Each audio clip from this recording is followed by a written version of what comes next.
So Dodge claims a muscle car can make noise even if it's electric. Is it true?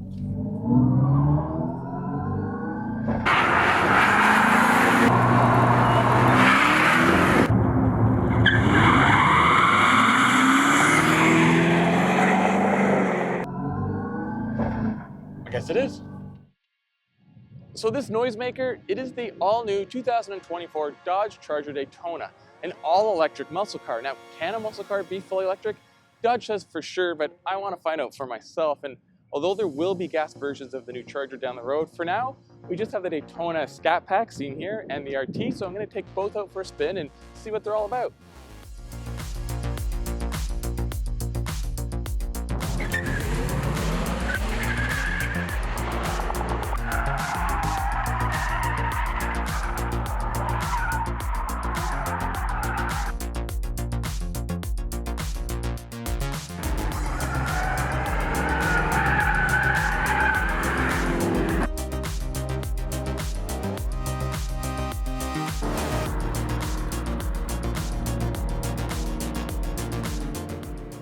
So first off, we have the looks, and it obviously looks like a muscle car, much like a 68 Charger. And although Dodge says it's not retro designed and it's heritage designed, it's pretty retro, except for the wing in the front that's designed to help airflow on the electric vehicles. This is a big car. From head on, it is so wide. It's over 2 inches wider than the current wide body Challengers and Chargers, and it's longer than either of them too, even though it's a two-door. And when you put them side by side, you'll see just the size and presence of this vehicle. The hood is pretty long, especially compared to the rear deck, but this is a hatch. Still, from the side, it looks like the rear could have been stretched out some more, but then you'd have an even longer car, and you can't really shorten the front because it needs to have a turbocharged inline-six in there down the road. Up front, I like the light bar that goes across and the sunk-in headlights, and it has the new Daytona logo here that also lights up at night. And as I said, this is a wing here that's actually quite big, and it kind of harkens back to the original Daytona from 1969, although that was more of a bullet nose than a wing up front, but I get the thinking behind it. So in the back, you have the very Charger-like full-length taillights, which has been on the last model and was inspired by the original 68. Surprise, surprise, it's here. Again, you have the light-up emblem in the middle. The Skyback comes with the spoiler, and the overall shape has that very 68 Charger sort of fastback, but it's a little less pronounced, and the trunk is cut off short because this is a hatchback, and that makes it a two-door hatchback, which is pretty cool because there's not many on the road. And then the Scat Pack is even powered, and it reveals a quite shallow cargo area. So Dodge is aware that it's going to be a bit of an uphill battle making the Charger electric, and they keep referring to this not as an electric vehicle, but a muscle car that just happens to be electric. And their rationale is muscle cars have evolved over time. I mean, they ditched the carburetor and people didn't like that. So they think as long as the brand can deliver a strong product, then maybe they can convince some people who aren't quite ready for an all-electric muscle car. So to achieve this, Dodge knows the new Charger has to have 4 things. It needs to look like a muscle car, it needs to feel like a muscle car, it needs to drive like a muscle car, and maybe most importantly, it needs to sound like one. So let's get into that sound. Dodge has the Fratzonic exhaust, or the Fratzonic noisemaker, or whatever they want to call it. Basically, there's a box underneath the rear bumper that uses wind and sound to make a simulated exhaust sound. And when you first start the vehicle up, it even gives you that short, cold rev sound that sort of the Hemis were famous for. And then on the road, there's multiple driving modes, and the Fratzonic makes more or different sounds depending on mode. So like I'm in auto, and you can't really hear it if I give it a little acceleration, but then if I switch over to sport, see it's now gotten a little louder. You can hear it a bit when I give it a little stab of gas. Sorry, I mean accelerator. It's gonna be hard to get used to not saying gas. I switch over to track, and now it's much louder. Can you hear that? And then finally, there is drag that is even louder and way more responsive. If you're right up close to the vehicle when it starts up, especially like in a garage, it really sounds like a muffled speaker. It doesn't sound all that much like a proper exhaust on a muscle car. Now, when you're outside, if you're a little distance away, it actually does sound more muscle car-like. It makes a nice sort of penetrating noise, but no matter what, you never feel it. Sometimes when you're up close to these Hemis and these Hellcats and whatnot, you can actually feel the exhaust bouncing off you. This, it just doesn't have it because there's nothing physically coming out except for a little bit of air in the back. Although it pulses V8-like, it's not really trying to mimic a flat-out V8, and I think Dodge on purpose wanted that because you could have just recorded a Hellcat and put that noise in the back. They wanted to sound a little different, and at initial acceleration and deacceleration, you can kind of hear a bit of a electrical whine, almost like a spaceshipy noise, and I think that's fully on purpose. I get it, you don't want to just mimic a flat-out V8, but at the same time, I don't know. It's loud, I'll give it that.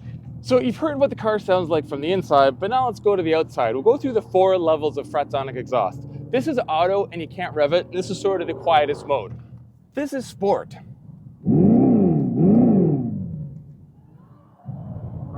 Now this is track. And then the rumbliest of them all, drag. So it's kind of gimmicky. I'm, like I said, I don't know. I don't think I'd need to drive around with it in the loudest setting all the time, but having a bit of sound gives you a little more connection to the vehicle. Makes me sort of understand better where my acceleration and where my drive is. Where a completely silent EV is incredibly quick, but you don't feel at all connected to that speed other than the fact you're getting thrown back in your chair. The one thing I wish it did do, and there's no real option even though there are paddle shifters, is allow you to have simulated gears. Part of the fun with those big honking V8s is when you're downshifting, you get all of that backfire, popping and cracking and sounds, and this doesn't have any of that, and no matter what regen mode I'm in, it doesn't allow it. It'd be something that'd be cool to be added down the road. So even when you're in sort of sport or auto, although it's not giving you maybe all the power all the time, there's still a way to unlock it, and that is using the power shot button. What it does is it temporarily gives a Scat Pack another 40 horsepower for a total of 670, and it definitely feels like that. When you get on it, it really gets up and hustles. You're gonna hear it charge up and you get into power shot, and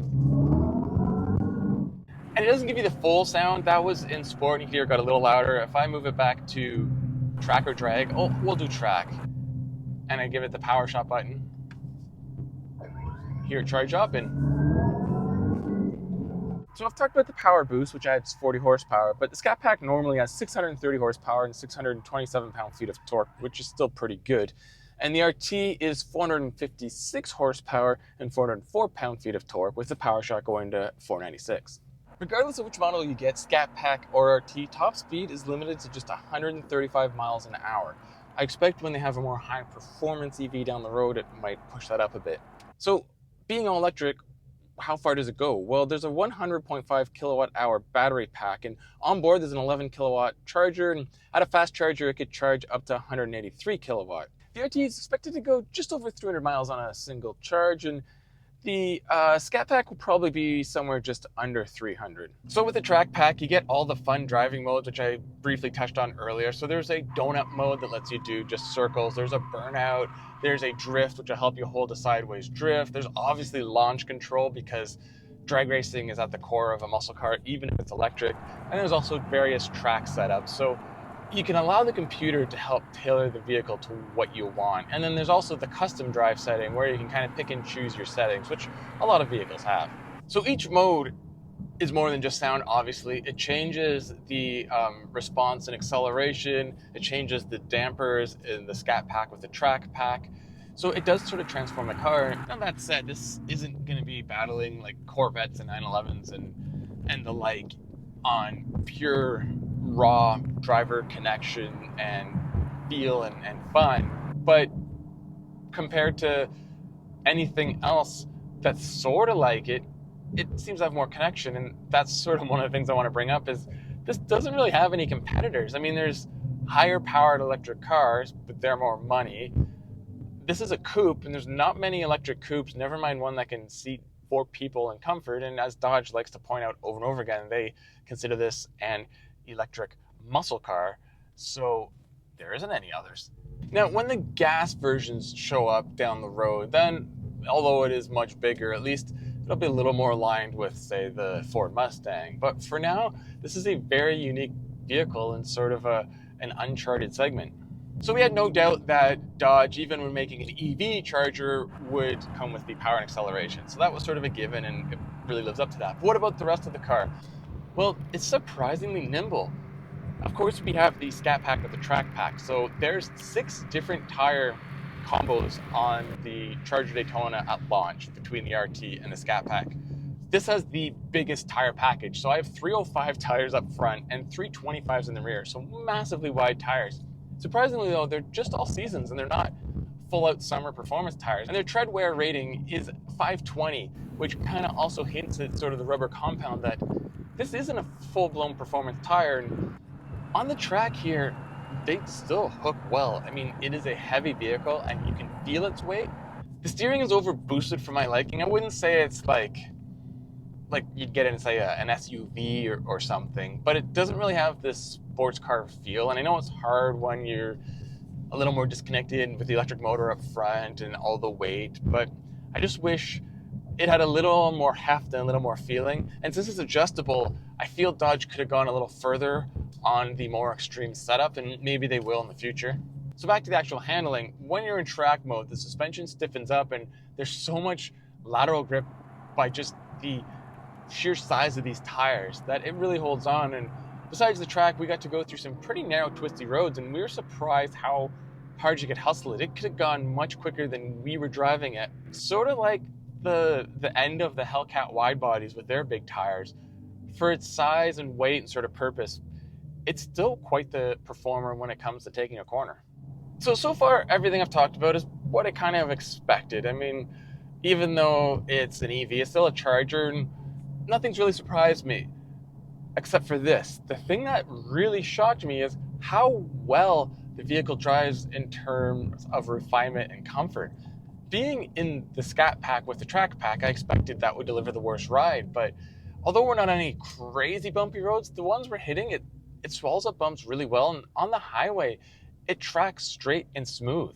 It's surprising how premium the driving experience is when you're not, playing with the sound maker in the back or doing race launches. I mean, part of that obviously is the vehicle's weight. It's like as heavy as a truck, so it kind of has the smoothness of a truck. But it's more than just that, because the tires are very wide and they have a bit of a sidewall, but it would have been easy to just overly stiffly spring this vehicle to make it flat when cornering, and Dodge hasn't done that. So when it comes time to stop this big heavyweight, well, there's again various options, and being in the top dog currently, that means I get the top brakes, and they are 16-inch rotors up front. Those are massive, and they're clamped down by 6 piston calipers from Brembo, and in the rear you have 4 piston calipers. So how do they work? Well, I didn't really get to test any hard braking, but they do bite pretty well, and I can imagine with all of the adhesion from these wide tires, they slow this heavyweight down pretty quick. So inside, Dodge continued the theme of sort of flashy, and I kind of like in these doors this textured pattern that the ambient lighting kind of bounces off with the shadows and whatnot. It's like just plastic, so it's not like it's a fancy material, but they've made it very interesting in design and texture, which gives the car a lot of sort of style and flair. It's a great job of using low-cost materials in a good way. In front of me, there's the 2 display screens. Every vehicle comes with this 12.3-inch infotainment system, and depending on trim is what sort of driver information screen you have. So I have the 16-inch monster here in the Scat Pack, and when you get the RT, it's only I think it's a just over a 10-inch system. Front headroom's just over 39 inches, and with the glass roof, it's actually quite nice. I thought I'd be closer to it. And front legroom's almost 43 inches. The big story though is in the rear. Although headroom's only listed at just under 37 inches, legroom's over 37 inches, and I'll hop in the back in a sec and you'll see it actually can accommodate adults, even though this is a 2-door. So here I am in the back, and you can see I got good headroom and I got tons of legroom. The downside is the roof and the pillars really kind of curling into my area, so I have a small window to see out of and a lot of black. But the reason there's so much space is the 2-door and the 4-door are going to be identical pretty much when it comes to dimensions inside. The only difference will be where the pillars are, and there'll be an extra set of doors. So the 2-door kind of benefits from having the 4-doors rear seat space, and it does work. I mean, 2 adults could easily sit back here, or 3 kids. So other cool things the Scat Pack has, it has a wireless phone charger, it has 64 different ambient lighting options, there's a push button start, the doors are actually push button release, sort of keeping in with the EV sort of trend, and it has all the usual safety tech you'd expect. And there's also an 8-inch head-up display. Oh, and there's a crazy 18-speaker, 914-watt Alpine audio system in this car. Alpine, that's kind of a throwback company too, to go with a throwback car.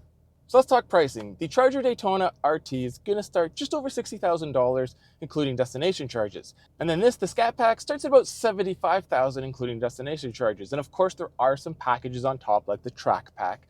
But overall, it seems competitive on just a pure power to weight to performance ratio, but like I said, there's nothing this really competes with, so we'll have to see if the market's ready for that sort of pricing on this vehicle. Although I didn't get to drive it for too long, I did take a quick spin in the RT, and as you can see, it's a little more subtly styled compared to the Scat Pack. It has the smaller wheels, there's no painted calipers, no spoiler on the back, but everything else I liked about the Scat Pack is found in here. It's big, comfortable, it rides actually even better thanks to these tires, and it's still plenty quick. But this all brings us back to the question, can a muscle car be electric? Well, that fully depends on what your definition of a muscle car is. To me, a muscle car should be big, stylish, have comfort, lots of power, and make ridiculous sounds. And this checks off all those boxes, but the way it delivers power and the way it makes sound is completely different than muscle cars of the past. And I think it'll take a little getting used to, but if we forget about labels, as just a big electric car, it's pretty good. But a muscle car, I'm not fully convinced. But remember, this is just the first step for the new Charger. There's going to be four-door models, and more importantly, the one I really can't wait for, turbocharged six-cylinder models down the road. So as a beginning, this isn't a bad start for the Charger.